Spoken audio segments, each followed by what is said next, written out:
நீங்கள் பார்த்துக் கொண்டிருப்பது AJK டிவியின் புதுவை மாலை.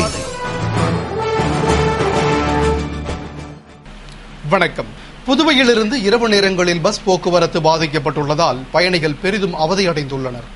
பாமக நிறுவனர் ராமதாஸ் கைது செய்யப்பட்டதை கண்டித்து தமிழகம் மற்றும் புதுவையில் பாட்டாளி மக்கள் கட்சியினர் அவ்வப்போது போராட்டங்களில் ஈடுபட்டு வருகின்றனர்.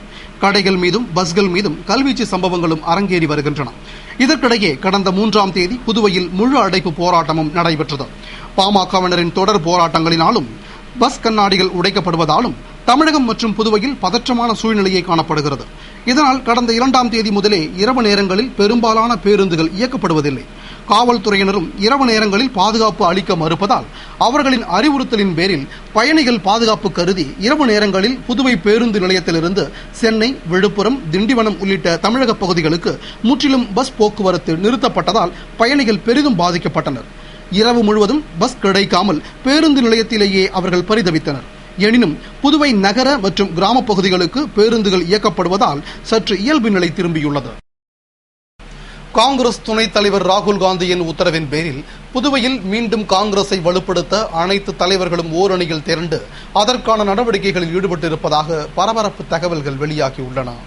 புதுவையில் காங்கிரஸ் கட்சியின் முதலமைச்சராக இருந்த ரங்கசாமி அமைச்சர்களுடன் ஏற்பட்ட மோதலால் கடந்த 2008ஆம் ஆண்டு பதவியில் இருந்து வலுக்கட்டாயமாக ராஜினாமா செய்ய வைக்கப்பட்டார். பின்னர் 2.5 ஆண்டுகள் ஒதுங்கி இருந்த அவர் தேர்தல் நேரத்தில் தனிக்கட்சி துவங்கி 2 மாதங்களில் தனி பெரும்பான்மையுடன் ஆட்சியை கைப்பற்றி 3வது முறையாக முதல்வரானார்.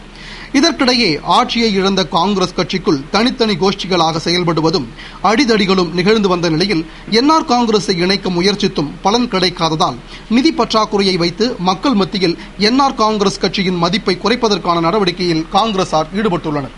இதற்காக தனித்தனி கோஷ்டிகளாக இருந்த புதுவை காங்கிரஸ் தலைவர்கள் ஓரணியில் திரண்டுள்ளனர்.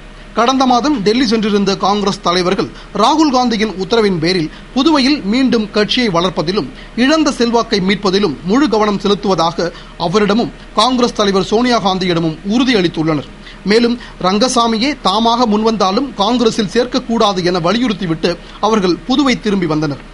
இதையடுத்து தனித்தனியாக இருந்த காங்கிரஸ் தலைவர்கள் ஒன்றிணைந்து அனைத்து மட்டத்திலும் நிர்வாகிகளை நியமிப்பது போன்ற கட்சி வளர்ச்சி பணிகளில் ஈடுபட்டிருப்பது புதுவை அரசியலில் பரபரப்பை ஏற்படுத்தியுள்ளது.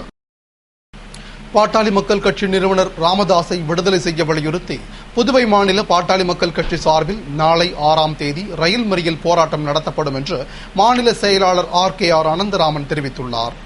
இதுகுறித்து செய்தியாளர்களுக்கு பேட்டியளித்த புதுவை மாநில பாட்டாளி மக்கள் கட்சி செயலாளர் RKR அனந்தராமன் கூறுகையில், சமூகத்தில் ஏற்றத்தாழ்வுகளை களைந்து அரசியல் வாழ்க்கையில் அப்பழுக்கற்ற தலைவராக திகழும் பாட்டாளி மக்கள் கட்சி நிறுவனர் ராமதாஸ் என்றும் பாட்டாளி மக்கள் கட்சியின் அபரிமிதமான வளர்ச்சியை பொறுத்துக் கொள்ள முடியாமல் முன்பு நடைபெற்ற நிகழ்வுகளை மனதில் வைத்து தமிழக முதலமைச்சர் வஞ்சம் தீர்ப்பதாக குற்றம் சாட்டினார். இதை கண்டித்து புதுவையில் நடைபெற்ற முழு அடைப்பு போராட்டத்தின் எழுச்சியை பொறுக்க முடியாமல் அரசியலில் நேர்மையற்ற அண்ணா திராவிட முன்னேற்றக் கழக மாநில செயலாளர் பாமக மீது தான் தோன்றித்தனமாக பொய் புகார்களை தெரிவித்து வருவதை வன்மையாக கண்டிப்பதாகவும் வன்முறையை பற்றி பேசுவதற்கு அவருக்கு எந்த தகுதியும் கிடையாது என்று கூறிய அனந்தராமன், பொய் வழக்குகள் மூலமாக பாட்டாளி மக்கள் கட்சி நிறுவனர் ராமதாஸ், டாக்டர் அன்புமணி ஆகியோரை கைது செய்ததோடு சிறையில் மனிதன் வாழ்வதற்கே தகுதியற்ற மோசமான அறையில் அடைத்து வைத்துள்ளதாகவும் இதனை கண்டித்தும் அவர்களை விடுதலை செய்ய வலியுறுத்தியும் நாளை 6ஆம் தேதி புதுவை மாநில பாட்டாளி மக்கள் கட்சி சார்பில் மாபெரும் ரயில் மறியல் போராட்டம் நடத்தப் போவதாக அறிவித்துள்ளார். எங்களுடைய சமூக நீதி காவலர் மருத்துவர் ஐயா அவர்களையும் பாட்டாளி மக்கள் கட்சியுடைய மாநில தலைவர் மரியாதைக்குரிய JK மணி அவர்களையும் என்னையும் போராட்டம் நடத்துகின்ற இடத்துக்கு கூட செல்லாத நிலையிலே வழிமறித்து கைது செய்யப்பட்டோம், சிறையிலே அடைக்கப்பட்டோம். அதற்கு பிறகு பல பொய் வழக்குகளை 10 ஆண்டுகளுக்கு முன்பாக, 5 ஆண்டுகளுக்கு முன்பாக, 2 ஆண்டுகளுக்கு முன்பாக இருக்கக்கூடிய வழக்குகளை மிக கேவலமான தமிழகத்துடைய காவல்துறை மருத்துவர் ஐயா அவர்களை பார்த்து தலைமறைவாக இருந்தார் என்ற செய்தியை இங்கு தெரிவித்திருப்பது மிக வேதனையும் வெட்கக்கேடான விஷயம் என்பதை இந்த நேரத்தில் சுட்டிக்காட்ட கடமைப்பட்டிருக்கின்றோம். இப்படிப்பட்ட அரசியல் காழ்ப்புணர்ச்சியை கண்டித்து உடனடியாக மருத்துவர் ஐயா அவர்களையும் எங்களுடைய சின்னையா விடுதலை செய்ய வேண்டும் என்று கோரி நாளைய தினம் மாபெரும் ரயில் மறியல் போராட்டம் நடைபெறும் என்பதை இந்த நேரத்தில் தெரிவித்துக் கொள்கின்றேன். மத்திய ஜவுளித்துறை அமைச்சகம் அளிக்கும் நிதியை பெற புதுவை அரசு உடனடி நடவடிக்கை எடுக்க வேண்டும் என்று ஏஎஃப்டி ஒருங்கிணைந்த ஊழியர்கள் கூட்டமைப்பு வலியுறுத்தியுள்ளது. புதுவை ஏஎஃப்டி ஒருங்கிணைந்த ஊழியர்கள் கூட்டமைப்பு நிர்வாகிகள் பொதுக்கூட்டம் தாவரவியல் பூங்காவில் நடைபெற்றது. கூட்டமைப்பின் தலைவர் தனுசு தலைமையில் நடைபெற்ற கூட்டத்தில் பொதுச் செயலாளர் முத்தமிழன், செயலாளர்கள் அலெக்சாண்டர், களியபெருமாள் மற்றும் நிர்வாகிகள், ஊழியர்கள் என 500க்கும் மேற்பட்டோர் கலந்து கொண்டனர். கூட்டத்தில் புதுவை ஏஎஃப்டி மில் இயங்காததால் ஊழியர்கள் சம்பளமின்றி ஊழியர் குடும்பங்கள் வறுமையில் வாடும் நிலையில் இதுகுறித்து மத்திய இணையமைச்சர் நாராயணசாமியுடன் சென்று மத்திய உள்துறை அமைச்சர் மற்றும் மத்திய ஜவுளித்துறை அமைச்சரை சந்தித்து முறையிட்டு மில்லை இயக்க நிதி அளித்து நடவடிக்கை எடுக்க வலியுறுத்தியதின் பேரில் மில்லை இயக்க தேவைப்படும் 300 கோடி ரூபாயில் முதல் கட்டமாக 100 கோடி ரூபாயை வழங்க மத்திய ஜவுளித்துறை அமைச்சகம் ஒப்புதல் அளித்துள்ளதாகவும் அந்த நிதியை பெறுவதற்கான கோப்புகளை தயார் செய்து நிதியை பெற்று மில்லை இயக்க புதுவை அரசு உடனடி நடவடிக்கை எடுக்க வேண்டும் என்று வலியுறுத்தி தீர்மானம் நிறைவேற்றப்பட்டது. புதுவை நெட்டப்பாக்கம் தொகுதியின் புதிய வட்டார காங்கிரஸ் கமிட்டி நிர்வாகிகள் நியமிக்கப்பட்டுள்ளதாக மாநில காங்கிரஸ் தலைவர் திரு ஏ வி சுப்பிரமணியன் தெரிவித்துள்ளார். இது தொடர்பாக புதுவை மாநில காங்கிரஸ் தலைவர் ஏ வி சுப்பிரமணியம் வெளியிட்டுள்ள அறிக்கையில், புதுவை நெட்டப்பாக்கம் தொகுதியின் வட்டார காங்கிரஸ் கமிட்டி நிர்வாகிகள் புதியதாக நியமிக்கப்பட்டுள்ளதாக தெரிவித்துள்ளார். அதன்படி வட்டார காங்கிரஸ் தலைவராக அழகானந்தம், துணைத் தலைவர்களாக குப்புசாமி நாயுடு, திருமதி தமிழ்ச்செல்வி, சிவலிங்கம், ராஜாராம் ஆகியோரும், பொருளாளராக வேணுகிருஷ்ணனும் நியமிக்கப்பட்டுள்ளதாக தெரிவித்துள்ள அவர், பொதுச் செயலாளர்களாக கோவிந்தசுவாமி, பிரபாகரன், சிவகொழுந்து, கிருஷ்ணகோபால், அருள், சுப்பிரமணியன் உள்ளிட்டோரும், செயலாளர்களாக ஆறுமுகம், அனுஷியா, பரமகுரு தயாளம், சேகர், முருகபாண்டியன் உள்ளிட்டோரும் நியமிக்கப்பட்டுள்ளதாகவும் தெரிவித்துள்ளார்.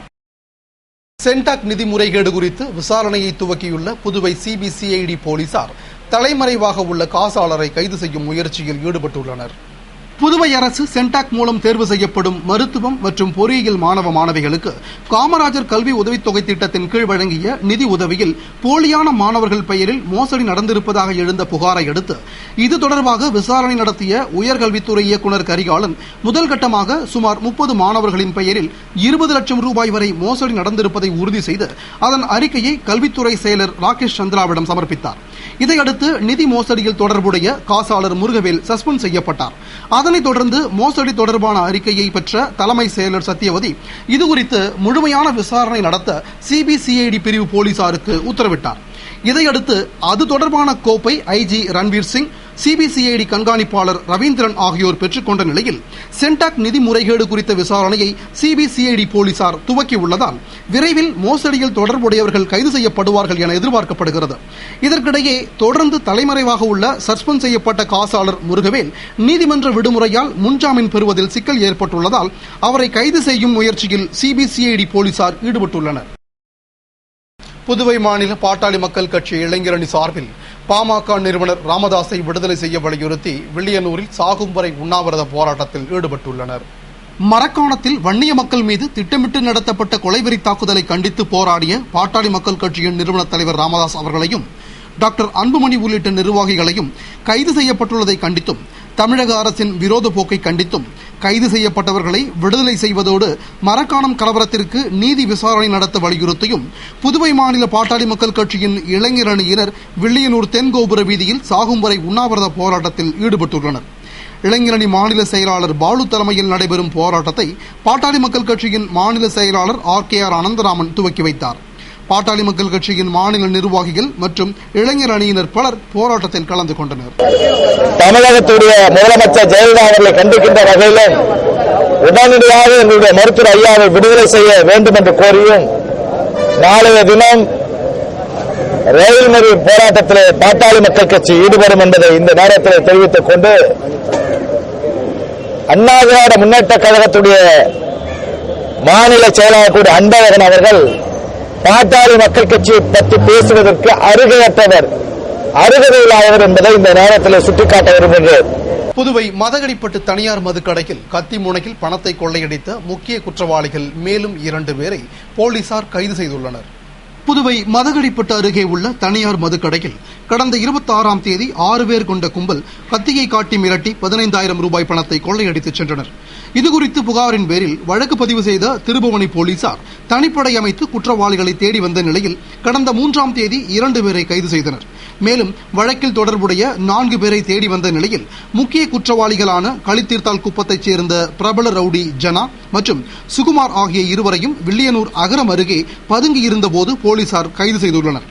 அவர்களிடமிருந்து பைக் மற்றும் 2,000 ரூபாய் பணத்தை பறிமுதல் செய்த காவல்துறையினர் அவர்களை சிறையில் அடைத்தனர். முதலியார்பேட்டை வன்னிய பெருமாள் கோவிலில் திருக்கல்யாண நிகழ்ச்சி சிறப்பாக நடைபெற்றது. முதலியார்பேட்டையில் அமைந்துள்ள ஸ்ரீ வன்னிய பெருமாள் திருக்கோவில் ஸ்ரீ அலர்மேல் மங்கை சமேத ஸ்ரீனிவாச பெருமாள் தேவஸ்தான மகா கும்பாபிஷேகம் கடந்த 1ஆம் தேதி வெகு விமர்சையாக நடைபெற்றது.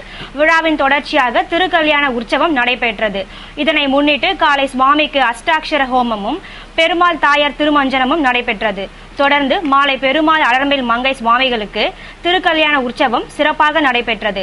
ஏராளமான பக்தர்கள் திருக்கல்யாண உற்சவத்தில் கலந்து கொண்டு திருமாலின் அருள் பெற்றனர். விழாவிற்கான ஏற்பாடுகளை கோவில் அறங்காவல் குழுவினர் செய்திருந்தனர். இத்துடன் செய்திகள் நிறைவடைந்தன. வணக்கம்.